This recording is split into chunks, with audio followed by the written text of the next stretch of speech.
Raja Najasyi, Asomah bin Jabar, bagian kedua.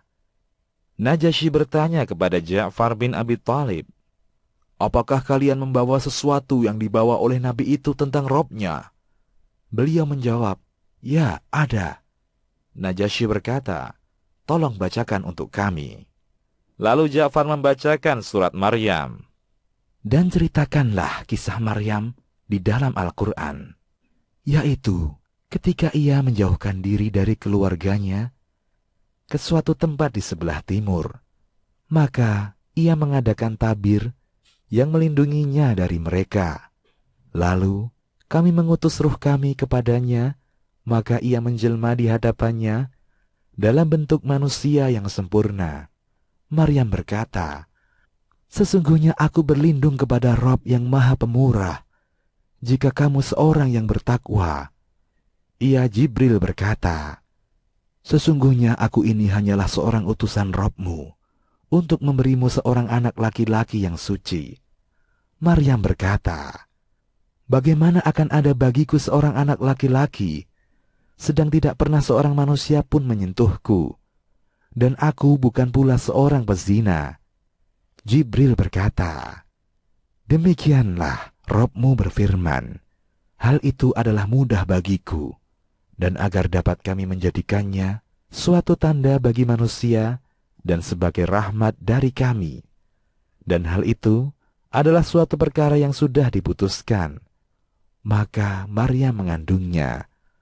Lalu ia menyisihkan diri dengan kandungannya itu ke tempat yang jauh. Maka rasa sakit akan melahirkan anak memaksa ia bersandar pada pangkal pohon kurma. Ia berkata, "Aduhai, alangkah baiknya aku mati sebelum ini, dan aku menjadi sesuatu yang tidak berarti lagi dilupakan." Maka Jibril menyerunya dari tempat yang rendah, "Janganlah kamu bersedih hati. Sesungguhnya Rabbmu telah menjadikan anak sungai di bawahmu." Quran Surat Maryam ayat 16 hingga 24. Tampaklah Najasyi menangis terharu mendengarnya. Demikian pula uskup-uskup yang hadir di situ, hingga kitab-kitab mereka basah oleh tetesan air mata. Najasyi berkata kepada utusan Quraisy tersebut, "Apa yang mereka bacakan kepada kami adalah apa yang dibawa oleh Isa alaihi salam, berasal dari sumber yang sama. Demi Allah, aku tidak akan menyerahkan mereka sama sekali kepada kalian selama aku masih hidup." Kemudian dia bangkit dari singgasananya, dan pertemuan itu pun dibubarkan. Keluarlah Amr bin As dengan gusar. Ia berkata kepada kawannya, "Demi Allah, aku akan menghadap Najasyi lagi besok. Akan aku katakan sesuatu yang bisa membangkitkan amarahnya sampai ke dasar hatinya, sehingga dia menghabisi mereka." Abdullah bin Abi Rabi'ah yang lebih lunak sikapnya berusaha mencegah. "Janganlah engkau melakukannya, wahai Amr. Bagaimanapun, mereka masih sanak famili kita, meskipun berbeda faham dengan kita." Namun Amr berkata, "Demi Allah, aku akan katakan bahwa mereka telah menyebutkan sesuatu yang buruk tentang Isa bin Maryam.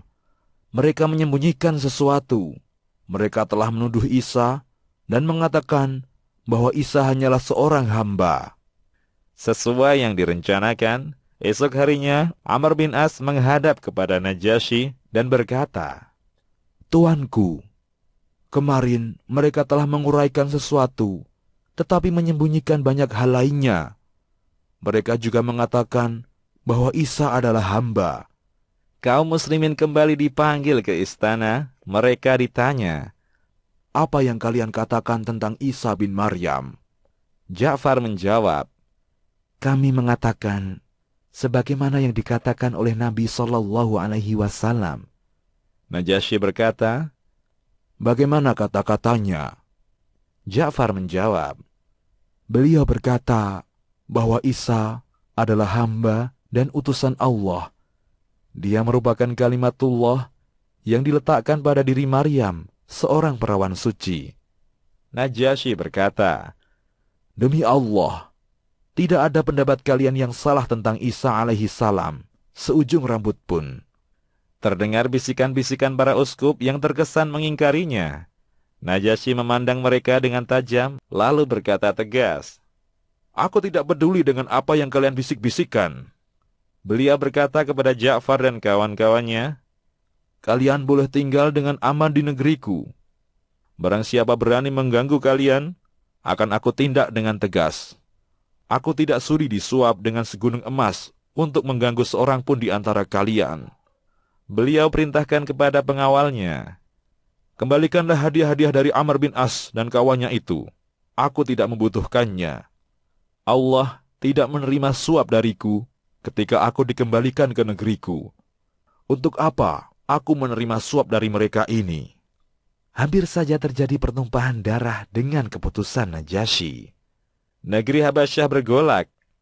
Para uskup yang tidak puas dengan keputusan itu menyebarkan isu bahwa Najasyi telah meninggalkan agamanya dan mengikuti agama baru. Mereka juga menghasut rakyat agar menggulingkan rajanya. Beberapa lama, rakyat Habasyah diguncang oleh dilema besar tersebut.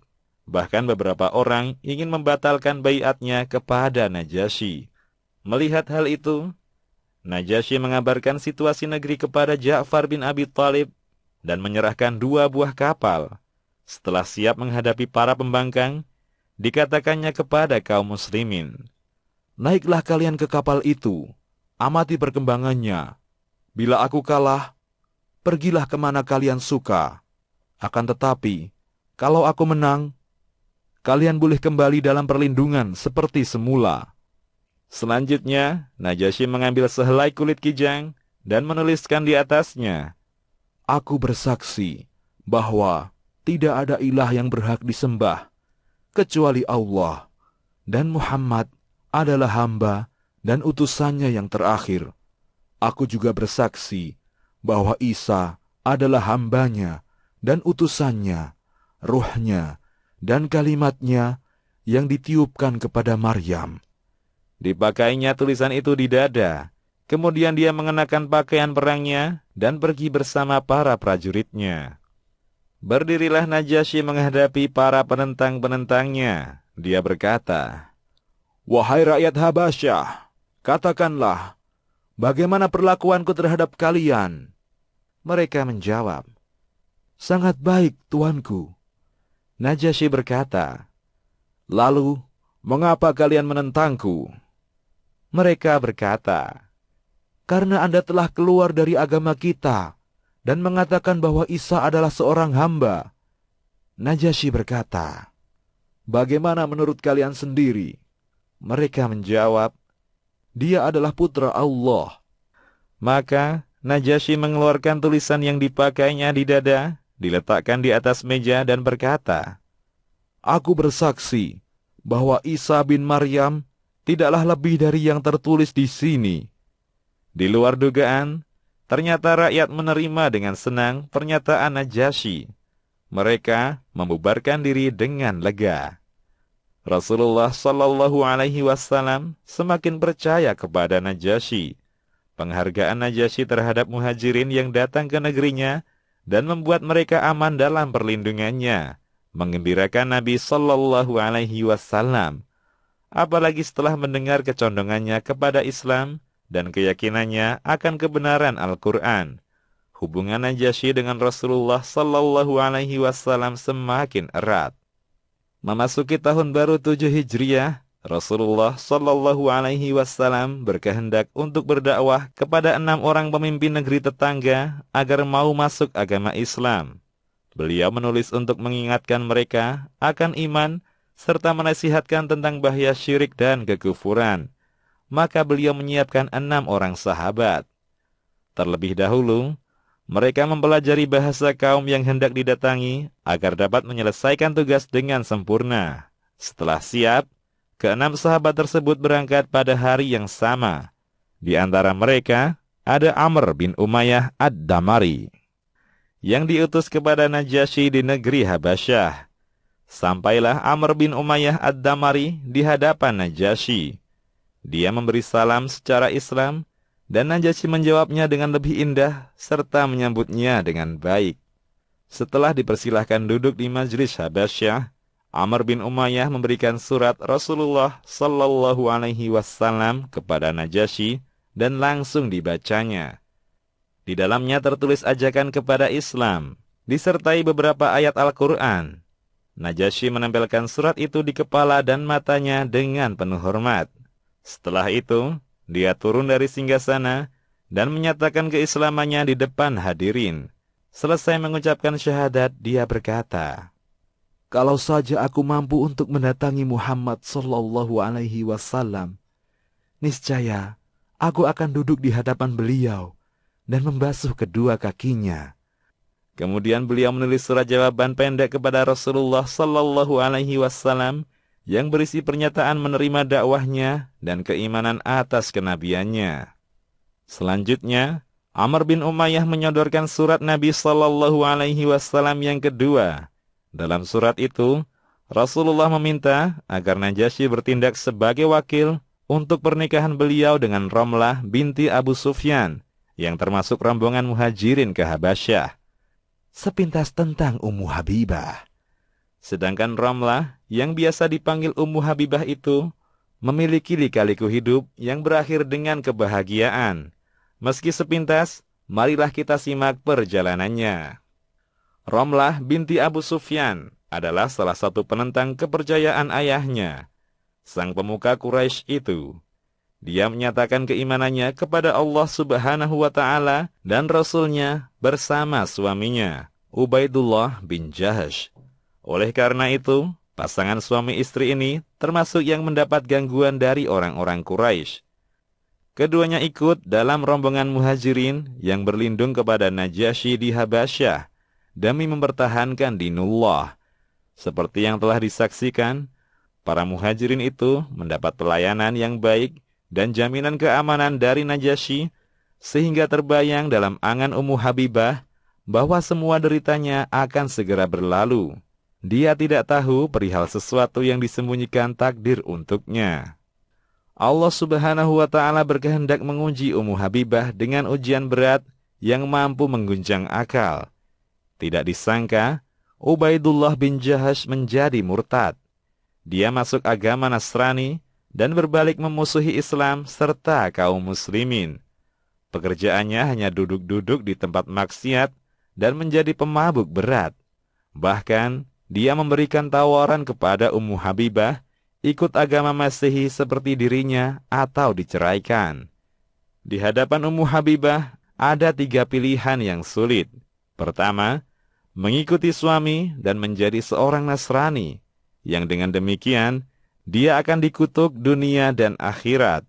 Kedua, kembali kepada ayahnya di Mekah yang masih hidup dalam kemusyrikan.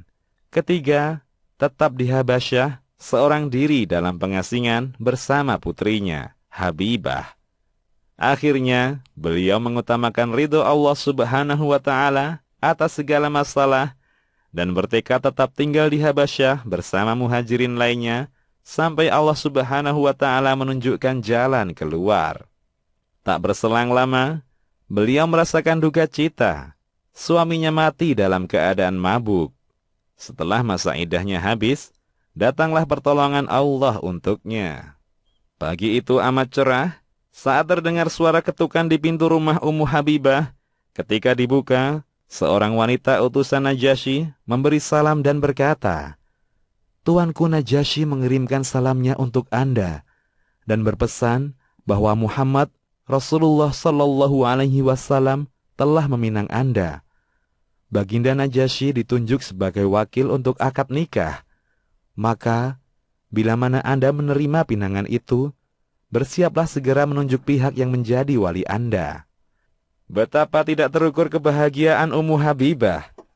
Beliau berkata kepada utusan tersebut, "Semoga Anda mendapatkan kebahagiaan dari Allah. Semoga Anda mendapatkan kebahagiaan dari Allah." Kemudian Ummu Habibah berkata, "Aku menunjuk Khalid bin Sa'id bin As sebagai wakilku, karena dialah kerabatku yang terdekat di negeri ini." Begitulah, hari itu istana Najasyi tampak semarak.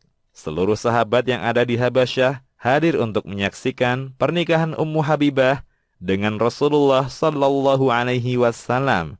Setelah segalanya siap, Najasyi mengucapkan tahmid dan berkata, "Amma ba'du, saya penuhi permintaan Rasulullah Sallallahu Alaihi Wasallam untuk menikah dengan Ramlah binti Abu Sufyan. Saya berikan mahar sebagai wakil Rasulullah berupa 400 dinar emas berdasarkan sunatullah dan sunnah Rasulnya."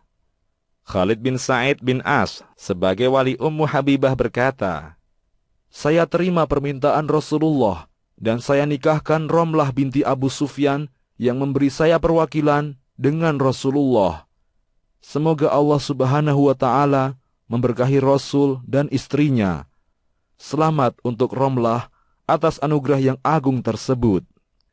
Kerinduan untuk berjumpa Rasulullah Sallallahu Alaihi Wasallam. Kemudian Najasyi mempersiapkan 2 buah kapal untuk mengantarkan Ummul Mukminin Ramlah binti Abi Sufyan dan putrinya Habibah beserta sisa-sisa kaum muslimin yang ada di Habasyah. Sejumlah rakyat Habasyah yang beriman kepada Allah dan Rasul-Nya turut bersama mereka. Mereka rindu untuk berjumpa langsung dengan Nabi Sallallahu Alaihi Wasallam dan salat di belakang beliau. Rombongan tersebut dipimpin oleh Ja'far bin Abi Thalib. Najasyi juga memberikan hadiah-hadiah kepada Ummu Habibah berupa wewangian mahal milik istri-istrinya, juga beberapa bingkisan untuk Rasulullah. Di antaranya ada 3 batang tongkat Habasyah yang terbuat dari kayu-kayu pilihan. Di kemudian hari, 1 tongkat itu dipakai oleh beliau sendiri dan yang lain dihadiahkan kepada Umar bin Khattab dan Ali bin Abi Thalib. Bilal selalu membawanya bila berjalan di muka Rasulullah Sallallahu Alaihi Wasallam. Tongkat tersebut juga biasa didirikan di hadapan Nabi sebagai sutrah ketika ditegakkan salat, yakni tatkala tempat-tempat yang tidak ada masjid atau bangunan lainnya atau di dalam perjalanan, dalam salat-salat Id dan salat istisqa. Pada masa kekhalifahan Abu Bakar As-Siddiq, Bilal yang memegang tongkat itu. Lalu pada zaman Umar bin Khattab dan Utsman bin Affan, tongkat tersebut beralih ke tangan Sa'ad Al-Qarazi. Begitu seterusnya, berganti setiap pergantian khalifah. Ada juga hadiah perhiasan-perhiasan, di antaranya ada cincin emas. Nabi SAW menerimanya, tetapi tidak dipakai sendiri, melainkan diberikan kepada Ummamah, cucu dari putri beliau Zainab. "Pakailah ini, wahai cucuku." Tidak berselang lama sebelum Fathu Makkah, Najasyi wafat. Rasulullah Sallallahu Alaihi Wasallam memanggil para sahabat untuk melakukan salat ghaib. Padahal Rasulullah Sallallahu Alaihi Wasallam belum pernah salat ghaib sebelum kematian Najasyi dan tidak pula setelahnya. Semoga Allah meridhai Najasyi dan menjadikan surganya yang kekal sebagai tempat kembalinya. Sungguh, dia telah menguatkan kaum muslimin di saat mereka lemah, memberikan rasa aman di saat mereka ketakutan, dan dia melakukan hal itu semata-mata karena mencari ridha Allah Ta'ala. Demikian, Allahu A'lam. Kisahmuslim.com. Kisah penggugah jiwa.